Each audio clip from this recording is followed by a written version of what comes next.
Asishamushka mashikuna.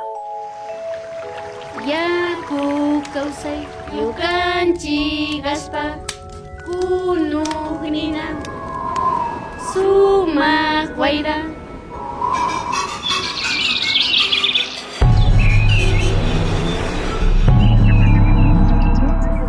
Minga por la Pachamama, una ventanita entre el campo y la ciudad.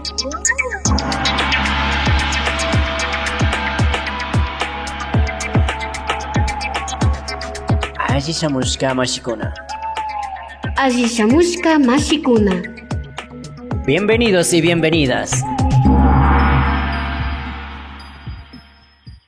Muy buenos días, amigos, amigas de la Minga por la Pachamama. Un gusto estarles acompañando el día de hoy. Buenos días, Marce. Muy buenos días, Eli, vecinos, vecinas, caseritos, caseritas de escuchas.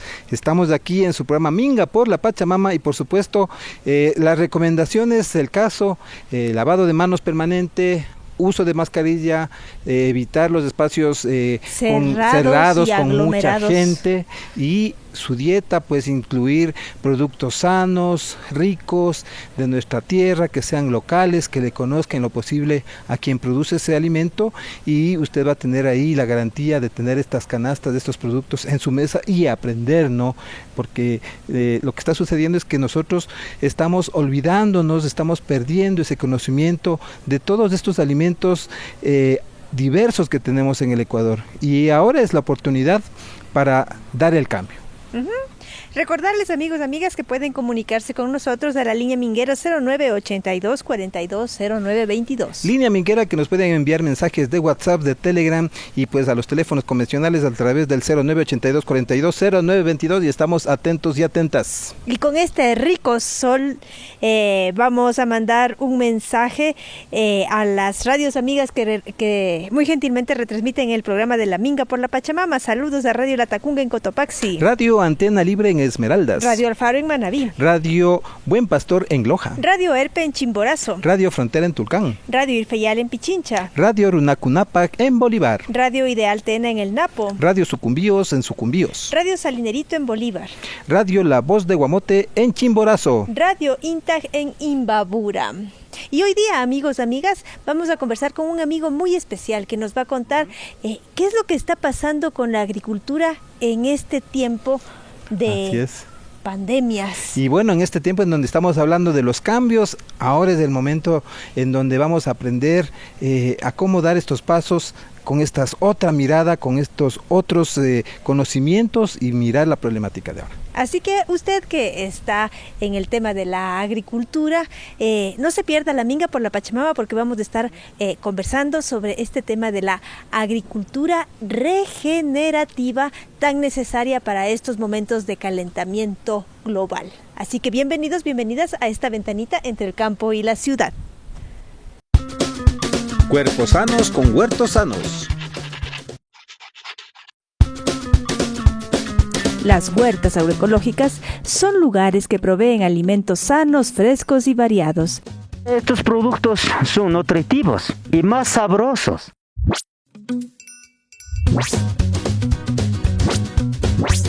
O sea, lo que nosotros hemos sembrado no tiene químico.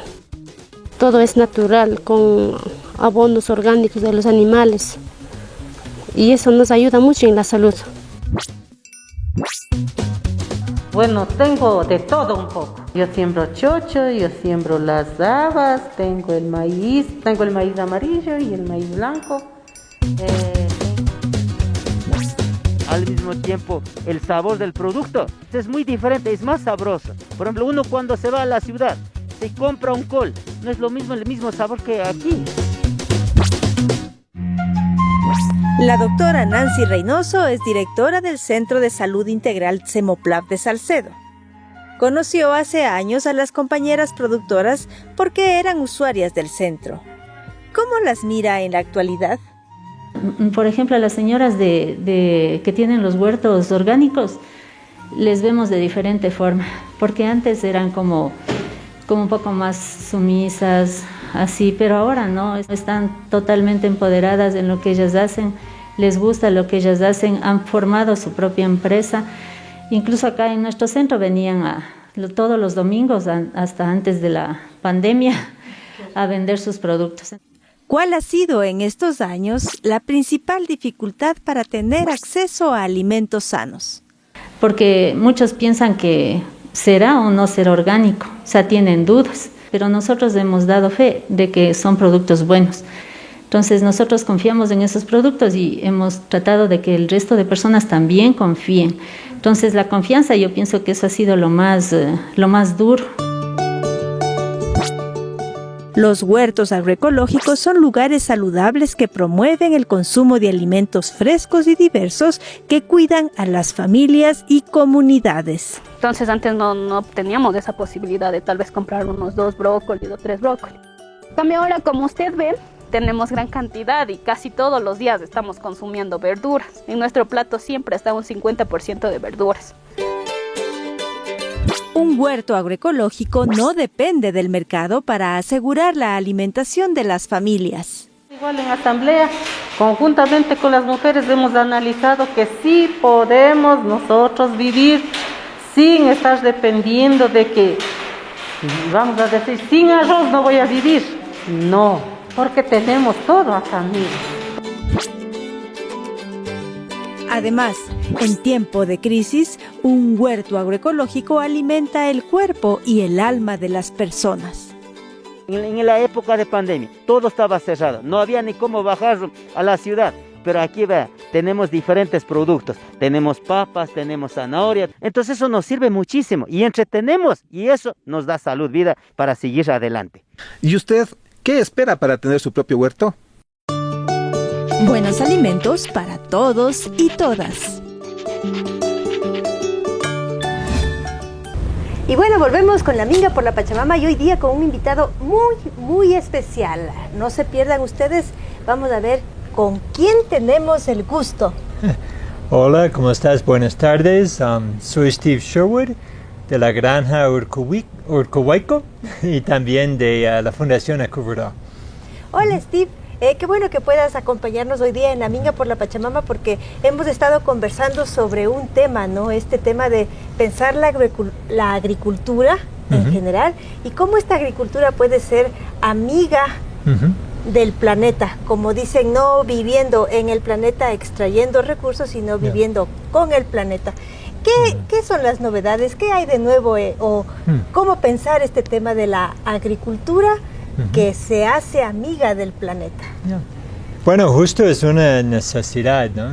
Estamos bastante preocupados porque cada día más nos damos cuenta que la agricultura moderna, decimos la agricultura industrial, la agricultura que tiene que ver con labranza total, con monocultivos, con biocidas y la agricultura orientada al mercado. Lastimosamente, después de unos 75 años en Ecuador, nos damos cuenta que hace bastante daño. Ha dañado los suelos, ha dañado los sistemas hídricos de agua, ha fomentado más plagas y ha fomentado problemas también con la salud humana. Entonces nos damos cuenta que no podemos seguir como estamos cultivando y sobre todo, en los últimos meses han salido algunas investigaciones muy importantes que muestran que la agricultura, según cómo lo mires, la agricultura y la comida genera un casi 35% de todos los gases que nos está calentando el planeta. Y nos han llamado la atención diciendo que nosotros tenemos 2 o 3 décadas para cambiar fundamentalmente la agricultura si queremos seguir viviendo en este planeta.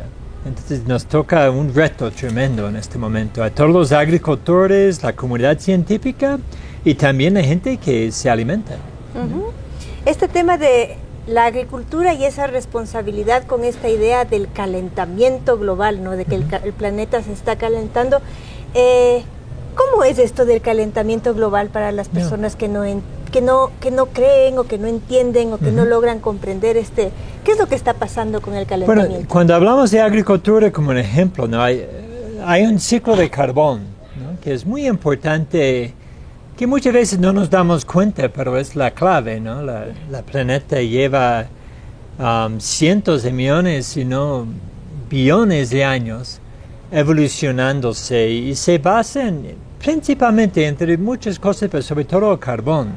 Carbón. Carbón y que va ciclando en los suelos, en las plantas y se levanta en CO2 hacia la atmósfera y luego con procesos de fotosíntesis de las plantas se va depositando de nuevo en el planeta, ¿no? Y alimenta los microorganismos que hacen el trabajo de convertir las plantas muertas, la materia orgánica, a CO2 de nuevo. Y es un ciclo virtuoso muy importante para que todo funcione, ¿no? El ecosistema.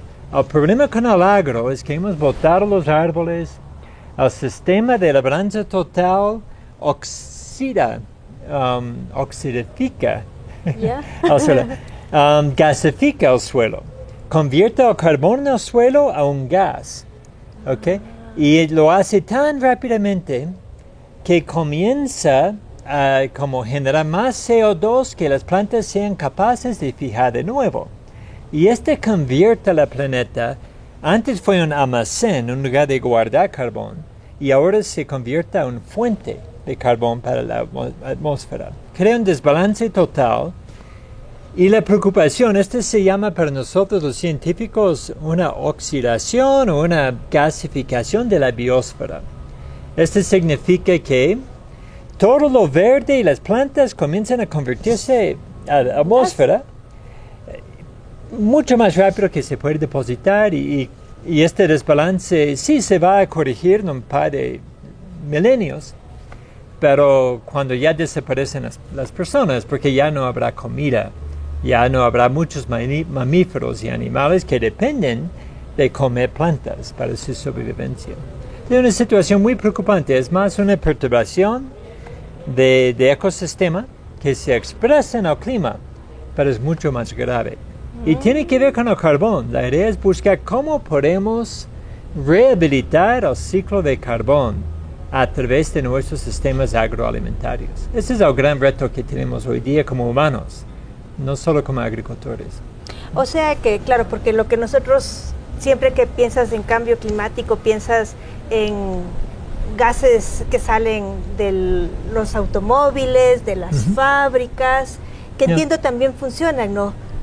Colaboran para que este carbón, es un elemento, ¿no? Un elemento Por eso químico. si pensamos en los automóviles, ¿no? Ellos usan combustibles, ¿no? Ajá. Y estos combustibles también se basan en carbón. ¿Okay? Pero estas son plantas que, fijación o procesos de fotosíntesis hace casi 300 millones de años que se quedó bajo de la tierra y esta materia orgánica se convierte en algo que se llama petróleo. Y es justo este petróleo lo que usamos para... Lo que quemamos, ¿no? Para lo que quemamos en los automóviles, ¿no? Los automóviles también tal vez son responsables de un 20% de estos gases. Entonces, si sumas la agricultura, la circulación de alimentos, el consumo y todos estos procesos que llega a 35%, más los automóviles, ya comenzamos a ver de dónde viene más de la mitad de CO2, el desbalance de CO2. No nos dimos cuenta, pero ahora sí, ya sabemos hace un par de décadas. Y ahora tenemos que cambiar. Ya los científicos dijeron que tuvimos 120, 130 años en 2006 cuando realizaron los primeros estudios. Hoy día dicen que no, tenemos 20 a 30 años. Se dieron cuenta que se habían equivocado y que la situación es mucho más grave. Esto significa que tenemos que cambiar de una agricultura industrial a una agricultura regenerativa. Agricultura regenerativa. Sí. ¿Cómo hacer ese cambio? ¿Cuáles son como las primeras cosas que se deberían hacer para las personas que estamos pensando en la comida, ¿no? Bueno, en regenerativa significa que rehabilita las ecologías y restaura los ecosistemas, ¿no? Que regenera la vida en vez de consumir la vida. Entonces, en sentido es como ir de una agricultura de la muerte a una agricultura de la vida. Y esta agricultura regenerativa tiene algunos elementos y nos falta todavía por imaginar cómo podría funcionar hoy día, ¿no? Pero generalmente, de nuestro punto de vista, bueno, hay un padre para mí de la agricultura regenerativa que se llamaba Roberto Rodell, que era un pionero de la agricultura orgánica en los Estados Unidos, justo en mi estado de Pensilvania. Y yo le conocí como chico, como yo vivía cerca, y fuimos a la finca de él a trabajar y visité algunas veces. Y le vimos como un loco que siempre hablaba de la agricultura regenerativa. Este fue en los años 80, más o menos. Y él se molestó porque el Estado cogió la agricultura orgánica y en su sistema de certificación le redujeron completamente a algo que no hablaba de la vida. Hablan de alimentos limpios de plaguicidas y cosas así, que estaba bien, pero ellos nunca hablaron de la parte de regenerar la vida. Entonces, y en este momento, en los años 80, estaban promoviendo la agricultura sostenible, que significa agricultura que aguanta muchos años, que puede sostener su producción, etc. Pero él dijo que no es suficiente simplemente sostenerse. Hay que regenerar la vida, porque ya hemos hecho tanto daño con la agricultura industrial, los sistemas agroalimentarios modernos, que nos toca no solo sostener, sino regenerar vida, renovar la vida. Entonces Roberto habla en este entonces de unos 5 formas, si me recuerdo bien. Uno era labranza cero, labranza limitado. La otra fue cobertura de suelo. El suelo tenía que estar tapado todo el tiempo. El tercero fue biodiversidad, ¿no? Que en los bosques, por ejemplo, que le inspiraba a él, hay mucha biodiversidad, pero también no solo cultivos anuales, también hay cultivos perennes, como árboles, gramíneos permanentes, que no necesitan labranzas. La otra fue cero biocidas, ¿okay? Que interfieren en los procesos de los microbios y otros aspectos de la vida. Y también hablaba de la importancia de integrar los animales. Los animales son importantes en los sistemas naturales porque podan. Y cuando podan los pastos, los páramos aquí en Ecuador, aumenta la fotosíntesis de estas gramíneas y aumenta la fijación de carbono. Entonces también los animales son importantes, pero hay que manejarlo en forma holística, para que los animales están manejados de tal forma que no hacen daño al suelo. Hay que dejarles comer un rato, moverlos y integrarlo de tal forma, manejarlo con mucha inteligencia, como más o menos funcionan los animales en los sistemas naturales. Entonces Robert habló siempre de bosque, que tenemos que ir al bosque para encontrar los principios y copiar esos principios en la agricultura. Oye, entonces, esto de la labranza cero, ¿cómo entender? O sea, porque nosotros vivimos aquí del maíz, frijol, habas, es lo que sembramos por lo general siempre. Tú vas caminando por las carreteras y ves maíz, frijol, habas, que son estos cultivos que se van cosechando 1 o 2 veces al año, ¿no? ¿Cómo pensar en esa labranza cero en nuestra vida cotidiana?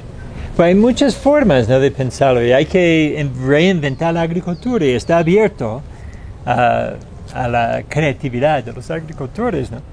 Pero existen sistemas viejos. Por ejemplo, en el norte de Ecuador hay un sistema que se llama Huacho Rosado, que es un sistema de cultivar papas.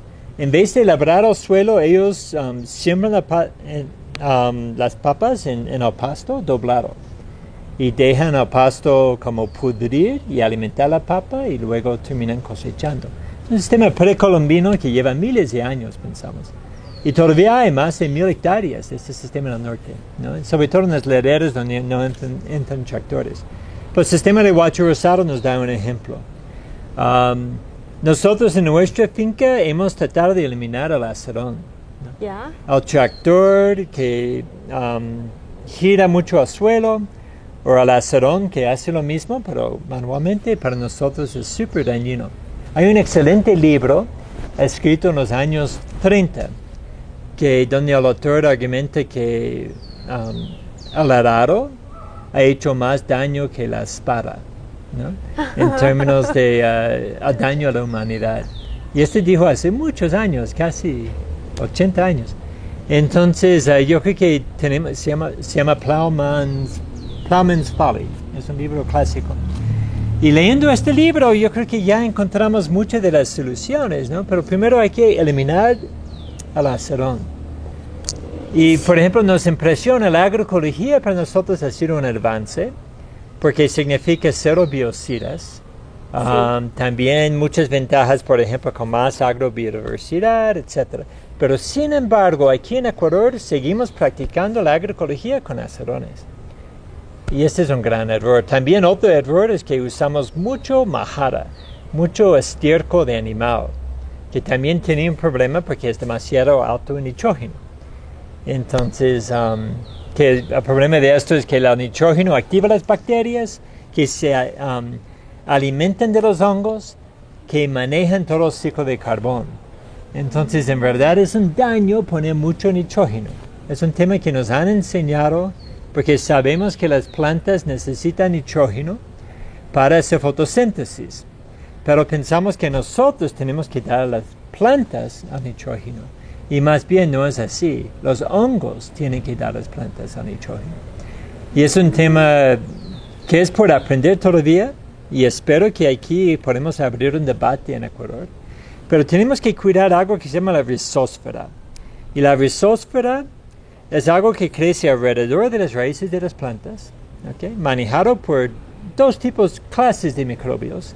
Uno son las rizobacterias, que son bacterias que viven en las raíces de las plantas, nos damos cuenta, y que intermedian un poco la humedad y los nutrientes para que las plantas lo puedan chupar. Lo transforman en un proceso. Entonces las bacterias son importantes. Es lo que dice el Pancho, los que cocinan la comida para la planta. Esas bacterias. Estas bacterias es una clase de bacteria, no es cualquier bacteria.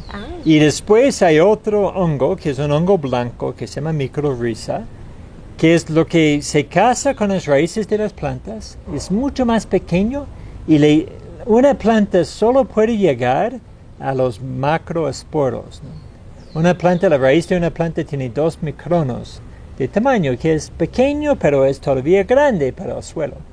Pero los hongos son 100 veces más pequeños. O sea, les podemos ver. Algunos se puede ver, los hongos blancos, pero hay otros inclusive que casi no se ve, de los microrhizas. Pero estos se casan con las raíces y les permite llegar a los microporos de los suelos. Y ahí es donde hay mucho más humedad, mucho más nutrientes.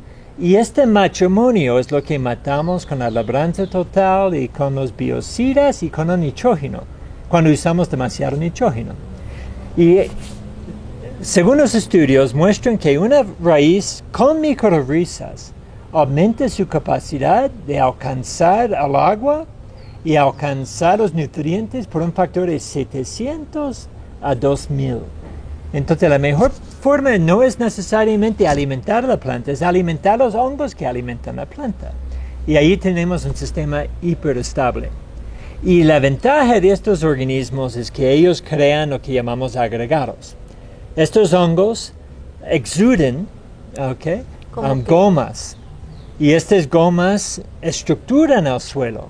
También con otros animales como los lombrices de tierra, pero estos hacen la estructura del suelo y cuidan lo más importante del suelo, que son los espacios. Porque en el espacio del suelo es donde pasa todo, las raíces, los gases, los animales, el agua. Y lo que siempre decía mi papá y nunca entendió, me dijo que un buen manejo del suelo es manejando el espacio del suelo. Cualquier agricultura que cuida los espacios es una agricultura sana. Y eso significa que estás cuidando los microbios que construyen el suelo y que crean los espacios. Tenemos que evitar de labrar el suelo mucho, compactarlo. Entonces, es todo el tema de labranza cero. Y cobertura. Porque la cobertura deja como un sombrero. Si entras a un bosque, nunca vas a ver un suelo yucho, desnudo. Siempre va a tener hojas encima, etc. Y tenemos que copiar este principio. Y este permite, primero, las hojas es una forma de carbón que alimenta estos hongos. Y segundo es que no permite que el sol reseca el suelo y no permite cuando esté lloviendo que la lluvia compacta el suelo y salpica el suelo. Qué interesante todo esto de entender el asadón, y para los amigos, amigas que se están preguntando, ¿y si me quitan el asadón, cómo voy a poder seguir trabajando en mi terreno? Pues vámonos a la granja Urcuhuayco en La Merced a conocer estas herramientas que tenemos a nuestra disposición ahora.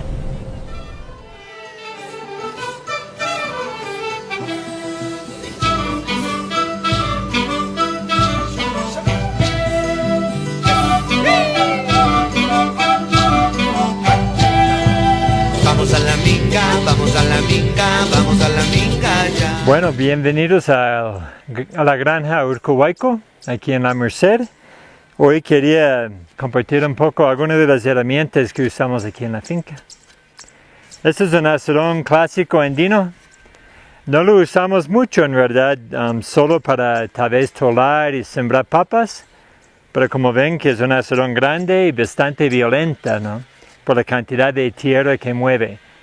Nosotros hemos estado buscando otro tipo de herramientas que hacen menos daño a la espalda por esta actividad de tener que doblar y jalar, y cosas que funcionan, son mucho más eficientes y hacen menos daño al suelo.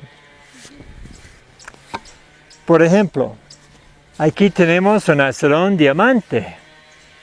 Esa es una de nuestras herramientas favoritas porque es bastante útil, afilado por acá y por acá, y le permite determinar la profundidad.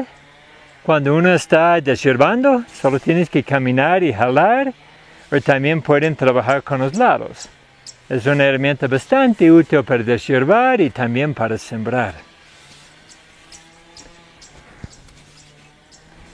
Ese es otro tipo de asadón que tenemos, que le llaman como un asadón de cebolla. Creo que porque comenzó con las distancias de siembra de cebolla. Pero sin embargo es otro muy útil, es parecido al otro, pero solamente vamos rascando la superficie con este asadón. Y lo bonito es que tiene una manga muy larga, un palo muy largo, que le permite quedar parado durante la actividad y no tiene que doblar. Tengo dos asadones aquí que vienen de Holanda, que se llaman el schuffel, o shovel, o palo. Y como ven, son de diferentes tamaños, y la diferencia es que no son para jalar, sino para impulsar. Y lo usamos de acuerdo con la distancia entre las plantas. Y igual es para caminar por adelante y ir impulsando estos asadones. El schuffel también es muy útil. Este asadón últimamente encontramos en el país, que se llama un asadón, bueno, nosotros lo conocemos como un asadón francés. Okay. Y este es bastante afilado y lo usamos para rascar la superficie y cortar las pequeñas plantas justo a la superficie para que vayan muriendo. Y va. Este también he visto fabricado con un pedazo de metal y amarrándolo con un amarre de cable de hierro para mantenerle fijo. Este es el asadón francés, que es bastante útil, y otra ventaja es que cuando estoy trabajando con este no tengo que doblar. Tengo mi espalda recto y así en términos ergonométricos es bastante ventajosa.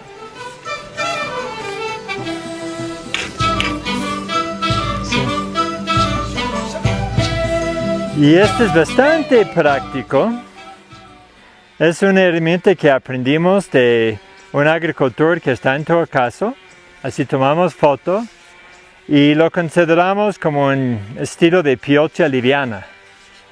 Y tiene dos puntos de diferentes tallas o tamaños, de acuerdo con cómo queremos trabajar. Pero sobre todo, usamos esto en cultivos como zanahoria y también con cebolla. Y lo vamos simplemente jalando para deshiervar entre los surcos de las plantas.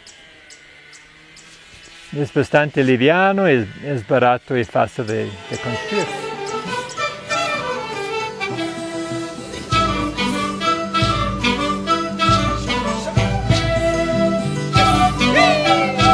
Esta es una herramienta nueva que nos regaló un amigo ruso y lo llamamos como el gancho de Garfio, Capitán Garfio. Y es bastante útil también, está afilado por los lados, es un hierro bastante fuerte y lo usas para deshiervar.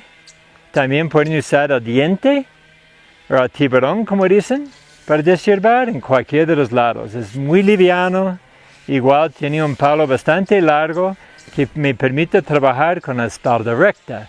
Así no me canso y no hago daño a mi espalda.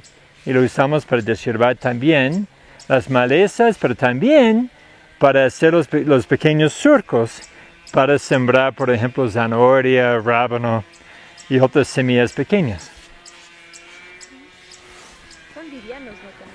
Uno de mis favoritos, que todavía no tiene un nombre, pero yo estaba pensando darle el nombre de esta pirata. Garfio. Capitán Garfio. Capitán Garfio. Y es Entonces, igualito, para quienes no pueden mirarle, es un palo igual al que ponemos en el asadón, pero tiene en lugar del asadón un garfio, que tiene... O sea, tiene su toque, ¿no? Porque no es un garfio normal, sino que es un garfio así como con una cierta, ¿qué podemos decir? Con una curvatura. Y está afilado por los lados y también a la punta.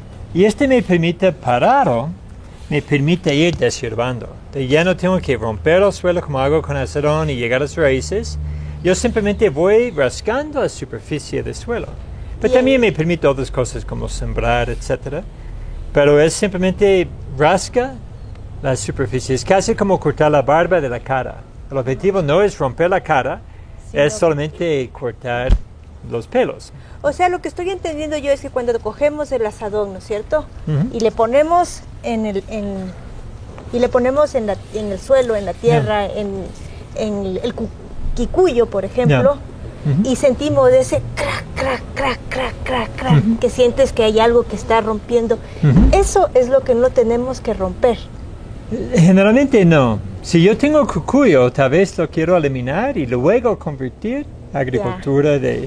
Porque el cucuyo nació a raíz de la agricultura dañina, ¿no? Primero que no es nativo, no vas a ver campos de cucuyo en un bosque. Claro, no. Okay, existe el cucuyo en sus formas naturales, pero en una forma manejada en el bosque.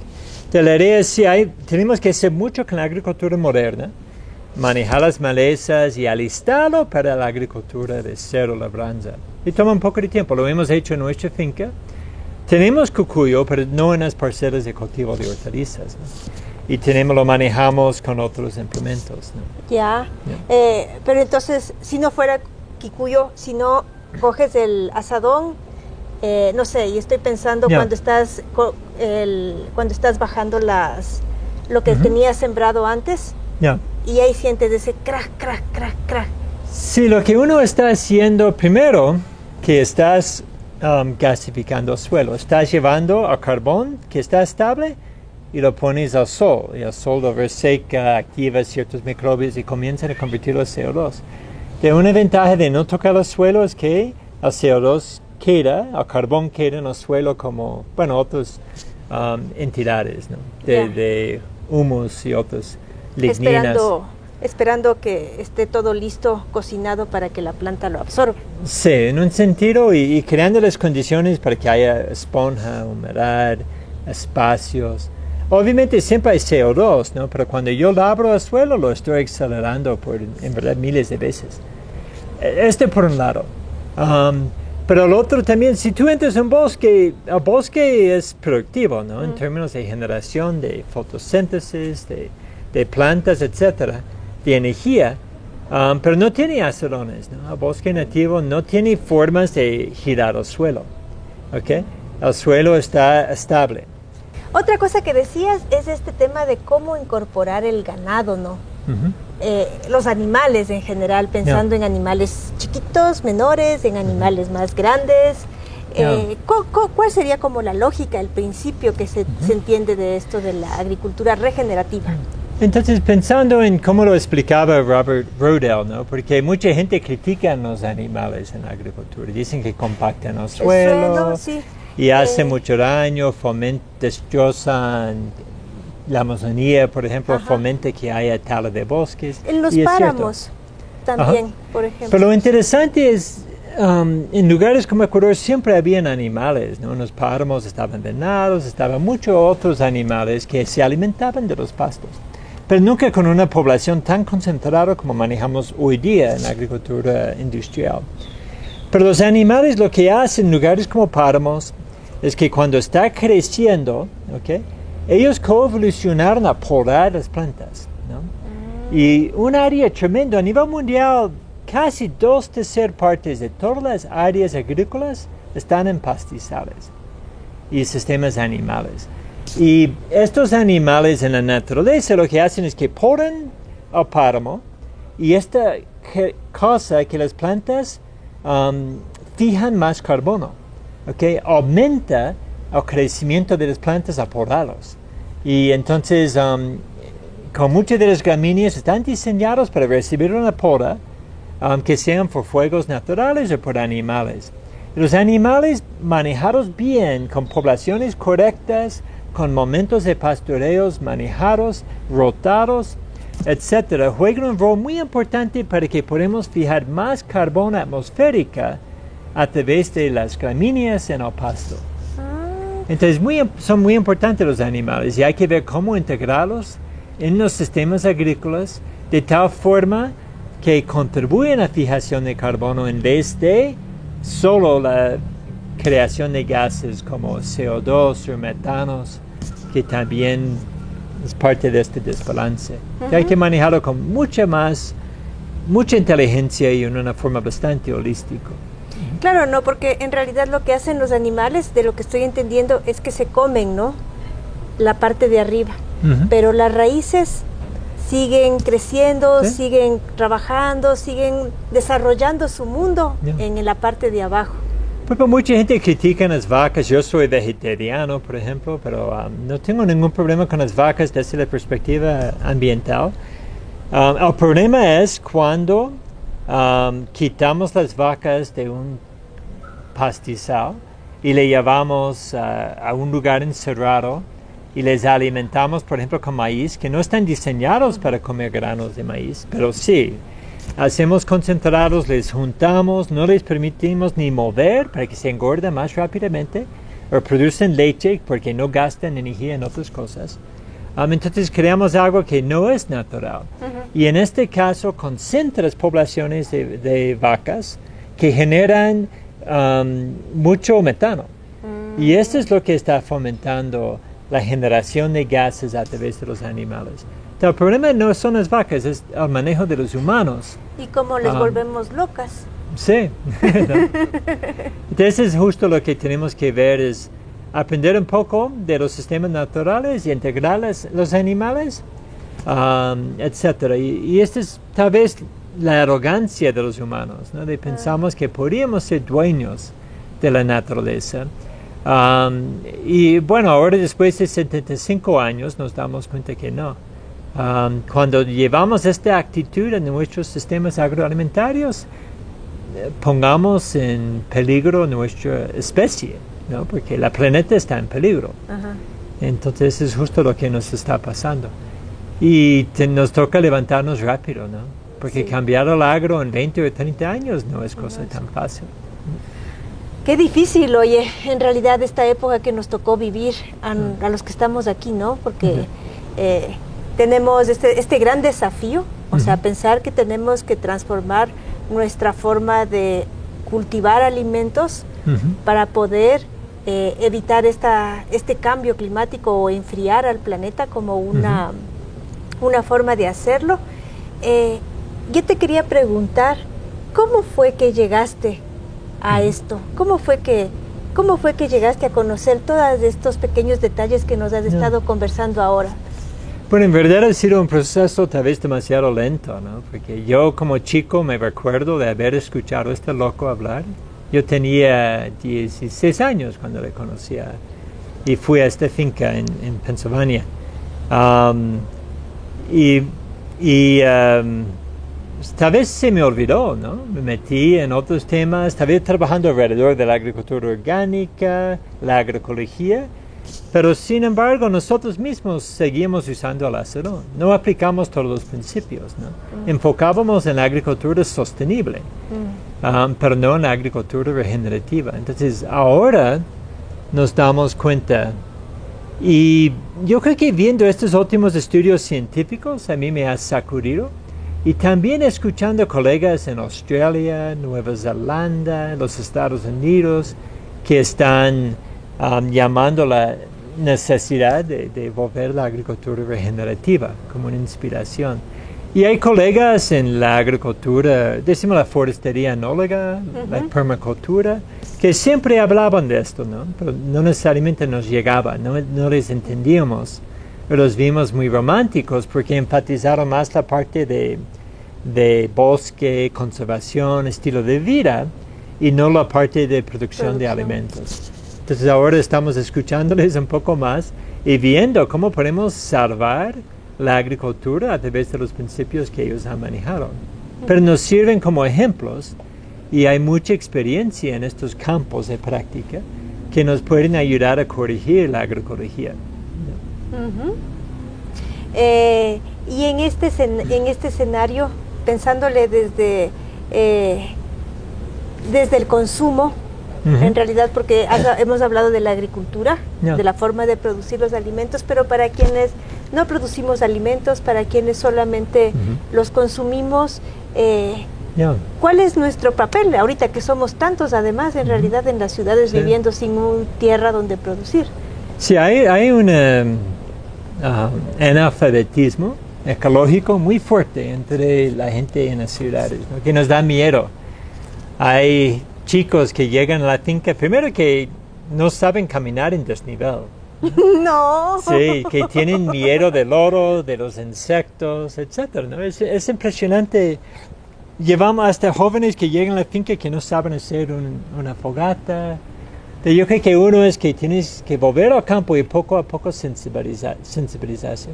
Pero en términos de los alimentos, yo creo que una cosa muy importante es que tenemos que comenzar a comer alimentos de cultivos perennes. ¿Okay? En los Andes hay un montón de plantas tradicionales perennes, ¿no? Que son plantas que crecen año tras año, que no tienes que romper el suelo y resembrar. Okay, muchos son frutales y frutas que vienen de los árboles, pero también hay muchas plantas hortalizas andinas, bledos, etcétera, que vienen de plantas que podemos cultivar en la agricultura, ¿no? Y la ventaja como agricultor es que son permanentes, ¿no? Y solamente requieren una atención, pero no es tan violenta sembrar estas plantas perennes, que las plantas anuales, que cada 3 meses, 4 meses me toca cosecharlo, romper el suelo, resembrar, etc. Pero yo creo que deberíamos comenzar a jugar con la dieta y desarrollar alimentos que tienen que ver con cultivos perennes cada vez más, de los árboles y de plantas más permanentes. De plantas permanentes. Claro, no todos estos que les conocemos como los yuyos, ¿no? Que van creciendo, en realidad a veces les vemos como malas hierbas. Animarnos a comer esas plantas. Y nueces y todo. Y trabajar con solo comer productos animales y animales mismos que están en ese sistema holístico, ¿no? Gallinas, huevos, cuíes, que no comen concentrados, que se alimentan al campo en forma natural, etcétera, porque permite crear estas economías que este tipo de agricultores van a sobrevivir, y los que no practican esto van a tener que cambiar su forma de cultivar. Pero la clave para mí es que se acerque a la tierra, que se vaya al bosque, que vean cómo funciona un campo natural y que impongan estos principios a los agricultores que se alimentan o que les da de comer. Ya. O sea que entonces, papá, mamá, usted jovencito que está empezando a crecer, en realidad es este tema, ¿no? ¿Cómo nos conectamos otra vez con el campo? ¿Cómo nos animamos a irnos otra vez, en lugar de irnos a los centros comerciales? Vámonos a conocer el campo, de dónde vienen nuestros alimentos, a darnos una vuelta y a caminar en desnivel. ¿Cómo va a ser posible que no pueda caminar a desnivel aquí en los Andes? Es impresionante cómo va a pensar, cómo va a sobrevivir en realidad en este escenario sin ascensor. Oye, y para ir terminando, con todo esto del coronavirus, la pandemia mundial y todas estas cosas que han venido pasando, ¿no? Es como que, no sé si usted se imaginaba o tú te imaginabas el fin del mundo, ¿no? Es como que cuando sucede esto, como que comienzas a pensar, ya va a suceder, está sucediendo esto del fin del mundo que se oía que alguien decía y que nadie le hizo mucho caso porque estábamos entretenidos en producir alimentos, en producir dinero, en crecer, en desarrollarnos, y de repente viene esta sospecha de que es el comienzo del fin del mundo. ¿Cómo le miras tú en este escenario? Bueno, el hecho es que estamos más cerca que nunca, ¿no? Al fin del mundo como especie. Y antes me deprimía, ¿no? Me ponía bastante triste ver los bosques desaparecer o daño de los sistemas acuáticos y todo. Pero sin embargo, un gran amigo, Manari Ushiwa, ¿no? Que es de los Záparas, han venido a nuestra finca. Y una vez fuimos a caminar por el volcán Ilaló. Ilaló es un volcán que alimentó Quito con carbón. No era un bosque tremendo, lindo, como ves en Mindo, en esos sectores. Un bosque encantado, en verdad. Sin embargo, en los años 30, principalmente 40, llegó carboneros, principalmente, para cortar y vender carbón a la ciudad de Quito y se quedó yucho, ¿no? Y luego lavaron los suelos y quedamos con la cangagua, la ceniza cementada, ¿no? Que es la parte dura de abajo, que conoce bien la gente de campo de aquí. Y estos campos de cangagua son tristes, ¿no? Porque duros. Han perdido miles de años de materia orgánica, se convierten en desiertos rápidamente y da desesperación. Y me recuerdo hablar con Manari y le digo, pero este no es como la Amazonía, ¿no? Una vez fui a visitar su pueblo en la zona de Zápara, bosque virgen, y le dije que me daba mucha pena, ¿no? Que estaba así el volcán Ilaló. Y le expliqué cómo nosotros en los últimos 20 años hemos estado practicando la agricultura regenerativa, cosechando el agua, alimentando los animales, integrándoles en la finca, rehabilitando los suelos, sin aplicar plaguicidas y desarrollando consumidores que nos permitan seguir este proceso. Pero le dije esto y le dije, pero sin embargo nos falta mucho camino por andar, ¿no? Y me dijo que no te preocupes, ¿no? Los humanos no somos capaces de matar la planeta. Más bien la planeta se va a regenerar. El tema no es esto, el tema es más una pelea contra nosotros mismos, si vamos a ser parte de la evolución de la planeta. Porque fácilmente la planeta se va a regenerar cuando desaparecen los humanos, ¿no? Y esto justo creo que es cierto. Por un lado me da tranquilidad, porque no vamos a hacer demasiado daño para que desaparezca un planeta, creo. Y segundo lugar, que nos da un reto de cómo podemos convertirnos a ser seres ecológicos. Y yo siento que ese es nuestro reto, y dar un gusto de tratar de meternos en esto, pero sí darnos demasiada importancia como especie, porque tenemos que entender que convivimos con otros organismos, ¿no? Y esto para mí es una forma de poder escuchar al bosque, de poder escuchar al suelo y de saber convivir y quitar un poco nuestra arrogancia, ¿no? Como especie.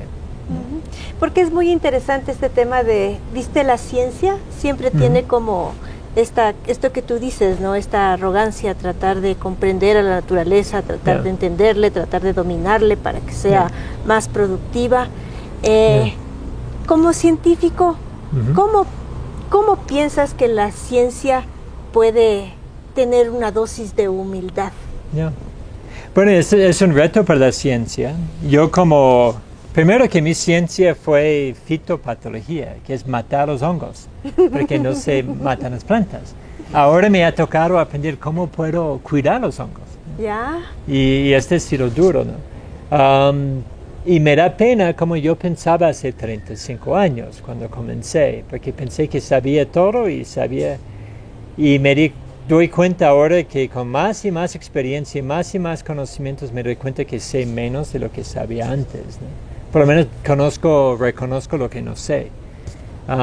Porque cuando uno se mete en el mundo del suelo, y fue justo Leonardo da Vinci, ¿no? Que dijo en los 1500 más o menos, que sabemos menos del suelo que está abajo de nuestros pies que sabemos del cielo que está arriba de la cabeza en la noche. Y es cierto, ¿no? Hay complejidades hacia arriba, pero también hay complejidades hacia abajo. Entonces, en parte la ciencia deberíamos enseñarnos la humildad y entender que el mundo no es completamente explicable. Y sí, es importante saber cómo convivir, pero también saber que uno no sabe todo. Y es una búsqueda más bien, y es una forma de coexistencia y no una forma de dominancia. Porque al momento que queremos controlar el planeta, es el mundo que desaparecemos como especie. Y esta es la lección, ¿no? De los últimos 75 años de la agricultura industrial. Que no es posible seguir así. No vamos a sobrevivir 100 años de la agricultura industrial en países como Ecuador, es imposible. Triste, ¿no? En realidad el momento en el que hemos llegado, pero simpático saber que tenemos como estas esperanzas, ¿no? Este espacio de poder mirar que podemos cambiar, que podemos ir construyendo un nuevo espacio, un espacio que nos permita convivir con estos otros seres que no son los seres humanos, sino el suelo, las plantas, y cómo entender este ciclo del carbono que la ciencia nos enseña, pero para convivir, no para destruirnos a nosotros mismos. Para ir cerrando, Steve, tal vez algún mensaje, saludo a los amigos, amigas que están sintonizando la Minga por la Pachamama. Bien. Bueno, sí, es un gusto. Llevo años escuchando a la Minga y también conociendo a la gente, ¿no? En diferentes partes del país. Solo quiero decir que nuestra finca, Granja Urcohuayco, que queda en la Merced, en Pichincha, tiene puertas abiertas y que espero que la gente desea sumarse a esta iniciativa de salud de suelos, de aprender cómo vamos a transformar nuestras chacras, nuestras cocinas, nuestros mercados para que sea posible una agricultura más regenerativa. Y siento que no es de deprimirnos, es más bien enfocar en el reto que tenemos por adelante. Y este reto es muy simpático, no lo podemos hacer solos, es la primera lección, y que nos toca de colaborar, ¿no? Y compartir ideas, compartir herramientas y apoyarnos uno al otro. Y también con los otros organismos, como habla Pacho Gangotena, de crear alianzas por todos lados. Entonces es Augusto, ¿no? Si te sientes solo ahorita y frustrado por la agricultura, ahora tienes un buen reto. Muchas gracias, Steve, y amigos, amigas, seguimos con más Minga. Muy bien, pues no, estamos aquí ya en este cierre del programa de hoy y con todas estas tareas, ¿no? Usted, vecino, vecina, si es que no tiene la oportunidad de conocer a quienes producen los alimentos, más importante ahora pues salir a esos espacios. ¿Y cómo salir a esos espacios? Pues hay estos espacios en las ciudades, ¿no? En donde dicen ferias agroecológicas, ferias ecológicas, ferias que están directos de los productores. A esas personas productoras y productores, decirles, compañeras, quisiera conocer su espacio, quisiera conocer su chacra, a ver qué tal le va. Y ahí es el momento en donde nosotros vamos a aprender, ¿no? Esta regeneración que se requiere, ¿no? La agricultura regenerativa, nosotros también planteando, ¿no? Estos espacios que regeneran la vida y que nos posibilitan que el futuro no sea una utopía, sino efectivamente lo que estamos haciendo hoy es lo que va a servir efectivamente. Y arriésguese, ¿no?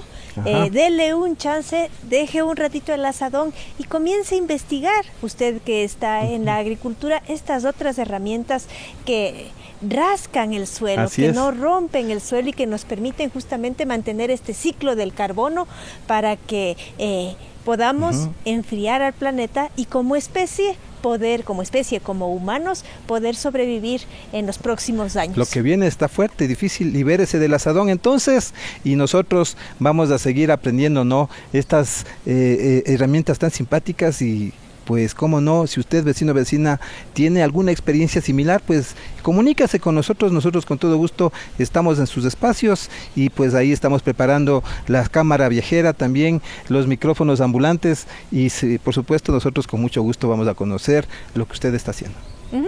Así que recuerden que el poder del caserito, el poder de la caserita está en la agricultura regenerativa. Hasta la próxima. Allí chamushka mashikuna. Yaku kausay yukanchik aspa kunugnina sumaq wayra.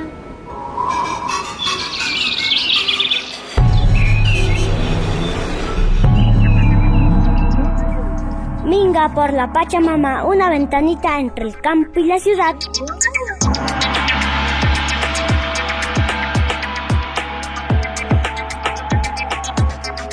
Allí chamushka mashikuna.